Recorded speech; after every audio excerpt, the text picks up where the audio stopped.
Sir আমরা যে বিষয়টিতে ছিলাম বাত ব্যথায়, জি বাত ব্যথা আসলে নানা ধরনের হতে পারে, নানা প্রকারের হতে পারে, কিন্তু সবচেয়ে কমন বাত ব্যথা কোনটি যেটি আপনি আপনার প্রেক্ষাপটে পেয়ে থাকেন?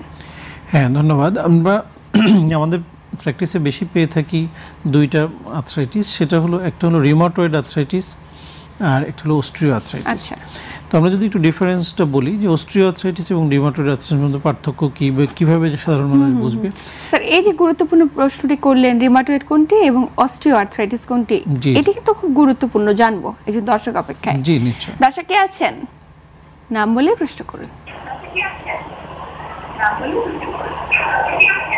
টেলিভিশনের ভলিউমটা কমিয়ে আপনার প্রশ্নটি করতে হবে দর্শক, আমরা শুনছি আপনাকে।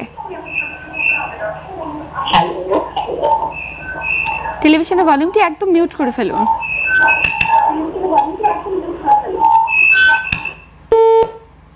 দুঃখিত দর্শক, আপনার সংযোগটি বিচ্ছিন্ন হয়ে গেছে।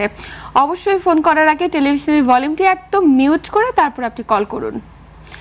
স্যার যেমনটি বলছিলাম, অস্ট্রিও আর্থ্রাইটিস এবং রিউমাটয়েড আর্থ্রাইটিস দুটির মধ্যে আমরা কি করে পার্থক্য করব? হ্যাঁ, আমরা রিউমাটয়েড আর্থ্রাইটিসের ক্ষেত্রে যেটা দেখতে পাই যে আমাদের ছোট ছোট জয়েন্টগুলোতে ইনভলভমেন্ট হয়, বিশেষ করে হাত পায়ের ছোট ছোট জয়েন্টগুলো ফুলে যায়, ব্যথা হয়, মুভমেন্ট করতে কষ্ট হয়, এবং সকালে বিশেষ করে মর্নিংয়ে আমরা ঘুম থেকে ওঠার সময় ব্যথাটা প্রচণ্ড হয় এবং ব্যথার সাথে একটা সামান্য লো গ্রেড ফিভার আমরা বলি, জ্বর জ্বর অনুভব করে, এবং মুভমেন্ট করার সাথে সাথে গ্রাজুয়ালি আস্তে আস্তে পেনটা একটু কমে আসে।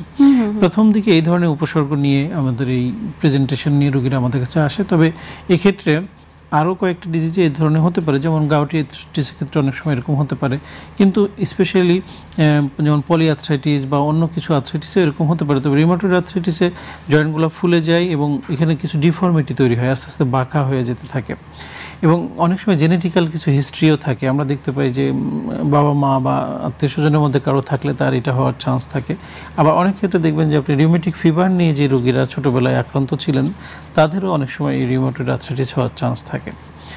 আর অস্ট্রিও আর্থ্রাইটিসটা হলো আমরা বলি ডিজেনারেটিভ ডিজিজ, যেমন বয়সের সাথে সাথে আমাদের প্রত্যেকটা জিনিসের একটা চেঞ্জ আসে, যেমন চুল পেকে যায়, হাড়ের ক্ষয় হতে থাকে, জয়েন্টের ভিতর যে আর্টিকুলার কার্টিলেজগুলো থাকে সেগুলো ইরোশন হয় বা ক্ষয় হয়, যার ফলে এক ধরনের ইনফ্লামেশন বা প্রদাহ হয়, সেটাকে আমরা অস্ট্রিও আর্থ্রাইটিস বলি। এটা সাধারণত বড় বড় জয়েন্টগুলো, যেমন আমাদের শরীরে ওয়েট বেয়ারিং যে জয়েন্ট, যেমন কোমর, হাঁটু, আমাদের অ্যাঙ্কেল জয়েন্ট, এইসব বড় বড় জয়েন্টগুলোতে অ্যাটাক হয়, এবং এখানে ওই ধরনের প্রদাহটা প্রথম দিকে মানে ভিতরে প্রকাশ পায় কিন্তু বাইরে ওইভাবে প্রকাশ পায় না। যেমন রিউমাটয়েড আর্থ্রাইটিস ফুলে যাচ্ছে, ওই ক্ষেত্রে আমাদের হয়তো আর্লি স্টেজে হাঁটুতে অস্ট্রিও আর্থ্রাইটিস, তার হয়তো ফুলে যাচ্ছে না কিন্তু সে মুভমেন্টে ব্যথা অনুভব করছে, সে নিচে বসতে, নামাজের মতো বসতে, টয়লেটে বসতে বা সিঁড়িতে ওঠানামা করা। অস্ট্রিও আর্থ্রাইটিসের ক্ষেত্রে শরীরের কোনো পার্ট ফুলে যাবে না, সঙ্গে সঙ্গে ফুলবে না, সেকেন্ডারি স্টেজে যদি খুব প্রপার ট্রিটমেন্ট না হয় গ্রাজুয়ালি আস্তে আস্তে যে তখন এই ইনফ্লামেশনগুলো। কিন্তু রিউমাটয়েড আর্থ্রাইটিসের ক্ষেত্রে শুরুতে ফুলে যেতে পারে, শুরুতে ফুলে